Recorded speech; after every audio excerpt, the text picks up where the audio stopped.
Greetings fellow humans. So eventually I got my new motherboard. This is the Asus Maximus. I must say, I didn't think as much of this board. I thought it was just rubbish because at the end of the day, actually Asus decided to give me a free motherboard. Well, not free exactly, but I was able to claim warranty from my old motherboard. I initially don't know what killed it, but it was definitely dead. But hey, I got a new motherboard now. So yes, the Asus Maximus.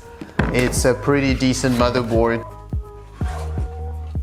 I was testing it, comparing it to my old motherboard. Obviously my old motherboard doesn't exist anymore, but from what I see, this motherboard is capable of handling some crazy stuff. Like one of the biggest things I noticed is that when it comes to rendering footage, this motherboard, for some reason, I don't even understand how, but for some reason this motherboard is able to actually render a lot quicker than my old one. So at the end of the day, renders that would have taken me 4 hours, I'm literally able to render them in 20 minutes. Which doesn't make much sense because I'm still using the same settings, same SSD, same hard drive for exporting, and everything is like, what? I think initially actually something was wrong with my motherboard and I actually never realized it until obviously it died for real.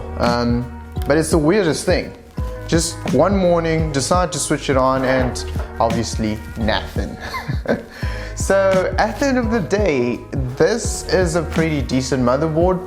It just lacks RGB, which was the main reason obviously I had the previous motherboard. But yeah, this one has exactly the same features and a little bit more sweet features to come with it.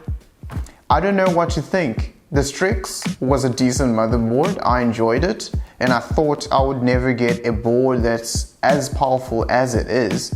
But funny enough, they replaced it for me with a board that actually is better than my old one. Obviously this board is smaller, so you're looking at things like PCI Expresses.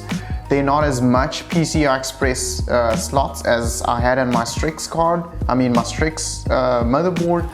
And it's just some small things, you know, like surround was there on my Strix motherboard, but it never gave me an option for 7.1, which is quite interesting. Maybe it's related to drivers, but it's something I never really explored. With this new motherboard, the feature was just there to begin with, so I was like, huh.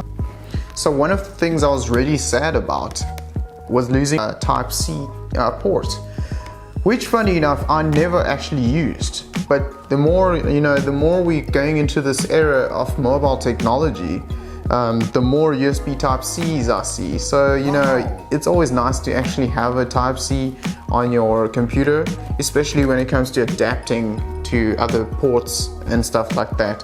Type-C can do a really good job at that. So thank you for watching. Don't forget to leave a like, subscribe maybe if you like, but you know what?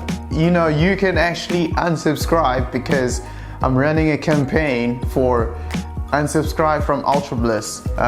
This you can check in my Twitter, unsubscribe, #unsubscribe from Ultrabliss. So thank you very much.